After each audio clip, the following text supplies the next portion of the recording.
Hi everybody, I am Victoria Longo and this is the video for today. It's called Unconditional Love. This was actually a video I thought I had done a couple days, weeks ago, but don't think I ever did. I think I switched the topic. So this is something that is interesting to me because we are all taught how to love conditionally. We are taught that if you do what I like, then I love you. And if you don't, then I withhold love and I withhold sex and I withhold affection until you do right by me, right? And there's all of these conditions for how we share our love, and all these stipulations and requirements. And it's a lot of pressure and it's a lot of manipulation and a lot of control. So when we are in relationships, you know, this conditional love can actually be very damaging to a relationship. You know, I used to use this as a tool all the time with my last relationship, where I would, you know, you have to do this, or, you know, we're not having sex for a month. And usually, you know, he would be like, okay, well, I guess I'll do it. Did he want to? Not really. He was just doing it so that I wouldn't be a bitch to him. And guess what? I probably still was a bitch to him because it still didn't make me happy. And so I've learned that that's a really horrible place to come from in any relationship. You know, we have so many barriers up to love, and we withhold until somebody's worthy of our love, and you know, we keep people out. We don't want to be hurt, but what happens is we end up being hurt anyway. You know, because we end up trusting other people to love us enough and not break our heart, instead of trusting ourselves in our own judgment and leaving before, you know, leaving when we know it's bad, instead of letting our mind talk us into, hey, you know, we should stay. We have all this time invested, right? Our mind is always going to get us in trouble. Our mind is always going to rationalize and justify and, you know, keep us stuck. Whereas when we follow our heart and we're like, hey, this person isn't really treating me right, I think there's something else that I could have, we can leave. You know, we don't have to have a reason or a justification to leave. We can just leave. Why? Because we love ourselves enough to actually find somebody who loves us all the time, instead of somebody who's got all these stipulations and rules and you know, justifications for when they're going to give out love and affection. We're just taught so horribly wrong in this field. Now, is unconditional love possible? Absolutely. It does require you to actually recognize that nobody's responsible for your happiness except for you. And when you are feeling, you know, joyful, it's easier to give love. And so when you own your life and you own your situations that you're in, you know, at least for me, this has been really empowering, and it's been a lot easier to give people unconditional love and space. Now, with unconditional love, does that mean that I have to put up with people's shit? No, it doesn't. I can recognize that, you know what? I really love you. My dad had actually said something like this once, where, you know, he was like, I like everybody, but some people I have to stay away from to keep my sanity. And it's that, you know, it's that. Like, I can love everybody, but there's some people that I don't agree with some of the things they do. And maybe a lot of times it's they're coming from a place of conditional love, or there's somebody who's coming from a place of a lot of judgment because that's how they've been taught and they've been raised. I can still love that person. I can still, you know, want the best for them. I actually don't need to be over there making sure that they change their life to have it. I can love them and leave them, you know, and let them go and let them, this is their journey. It's not mine. This is for them to figure out. And that's the thing with unconditional love, is it's the space of allowing people to make their mistakes. It's the space of allowing people to learn.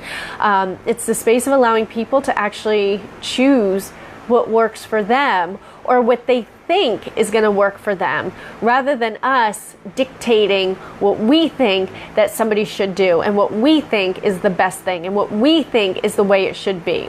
Because who the hell are we? What do we know? I think it was a video yesterday where I had mentioned that you never know until you're in a situation how you're going to act. You just don't, I never thought I would be in a situation where I would give away pets, ever. And guess what? Then it happened, and I had no choice. And I spent a fair amount of time in tears and a fair amount of years in regret that I did that. I actually still haven't taken another dog in, not because I feel guilty about that, but just because I recognize that there are things going on right now that it's not in my best interest to have a dog. Even though I want one, it's not in my best interest. So I'm okay spending time with other people's dogs. But, you never know what you're going to do in a situation until it actually happens. And so for us to sit there and tell people what we think is best, and to tell people what we think they need to do, and to dictate how somebody has to live their life, that's all from a conditional love standpoint. Because what usually happens is, if they don't do what we think is best, and if they don't do what we want, how do we act? I acted like a bitch and I was mean, and I wasn't going to talk to people, and I've told people off because I thought they were stupid. And is that cultivating love and kindness? No. It's furthest opposite of loving kindness. But now, coming from a space of unconditional love, I really don't care what people do because at the end of the day, it's not my choice. I don't have to go to bed with my decision. And so I've seen friends. I have a friend right now who's in a relationship that makes me go, oh, hey, I still talk to him. I still support him. I still love him, because guess what? He's the one that actually needs to choose what's best for him. And if it gets to a point where, and I've had this happen before, that he can't be in my life because of this relationship, well, guess what? That's not that, well, screw you, you kicked me out and now we're done. No, that's conditional love. Unconditional love is, okay, you do you, and if things don't work out, call me. We can be friends again. And I've had that happen too, where I had a friend who disappeared that I had known for half my life now, and got married and couldn't have me as a friend anymore because his wife thought that he would be doing something. And even though I was in a relationship, and even though we had never done anything, but it was just her own insecurities, and he had to make the choice to try to make her happy and cut me out, even though we had known each other for half our lives. And then guess what? When the relationship went south, he called and he was like, hey, and I've noticed that with a lot of people in my life, where I talk to people that I might talk to once a year, and whenever I see them, there's such joy and there's such a connection and there's so much fun. Why? Because I don't care that they didn't check in. I don't care that they had other things going on in their lives. I don't care that they were spending time with other people. Great. And then when we have that moment to connect, it's just joy and it's just fun.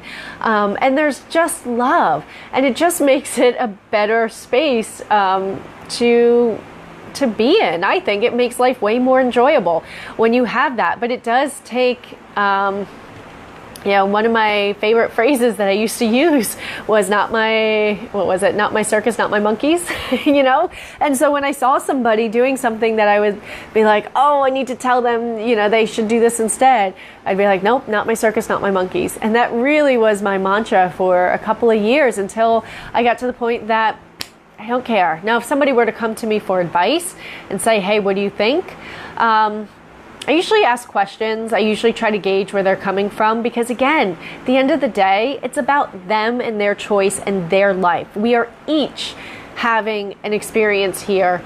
We're interacting with each other, but this whole society has been built on telling people what to do, and men's always right, and no, woman's always right, and there's all of these little phrases that are printed on decorative towels and mugs, and Mrs. Right and Mrs. Always Right, and it's like, man, that sucks. Where's the freedom to actually make a mistake and learn? Because that's where our greatest growth can come from. And sometimes we need to go through that. I know there were many relationships where I had people telling me, like, you need to leave. But I thought they could change. I thought, something could happen. And guess what? I learned from each and every one of them. So I don't regret any of them. And we can't live other people's lives. We can't experience what they need to experience. We can't force them or force feed them what we think they should know. They actually won't know until they go through it and until they experience it. And they might not know how strong they are until they go through a really tough situation. So I don't think that anything is bad. I think that it's all good. I think it's all a learning experience. Now, was losing my father, a good experience? I wouldn't classify it as a good experience. It was a painful experience. Was it bad? It sucks. But in the grand scheme of things, everybody has an expiration date. My sister too, and she lived her life in such a way that I don't think she really had any regrets when she died. She was, she was an amazing person and really an inspiration. So does it suck that she died so young? Yes, it does. And it was painful. And guess what? I don't really look at things as good, bad, right, wrong, because there's no middle ground. It's this or this. There's nothing else that's possible. It's good or it's bad. And it really limits us, and it really limits what we can experience and perceive and be in this world. So, I just consider everything as, it's just a way to experience this reality. And it's just a way to, learn and grow and everybody, has a time, and that's why I also think unconditional love is so important. Somebody can be, gone tomorrow, and you don't know that. And if you're sitting there holding a grudge and withholding love because they didn't do what you wanted them to do, and, they took advantage of you, so they need to be punished, that really doesn't help anybody, and it doesn't make anything easier. And so, maybe they screwed you over, but if you could say, you know what? I hope you learn your lesson and not do that to other people. And here's love to you. I don't want anything bad to happen to you. I hope you're okay. It's a way different space from, what's the saying about revenge? We poison ourselves, something like that, because we're the one that's holding it in. So yeah, just letting that all go, letting go of those conditions, letting go of those judgments, letting go of all of those stipulations that are so freaking exhausting and don't actually give us the love that we want. It actually keeps us from having it. So I leave you with that today. I hope that you find value in this video. I hope it was helpful. And as always, feel free to leave a comment below. And if you have any questions, you can always send me a message as well. So thank you and have a great evening.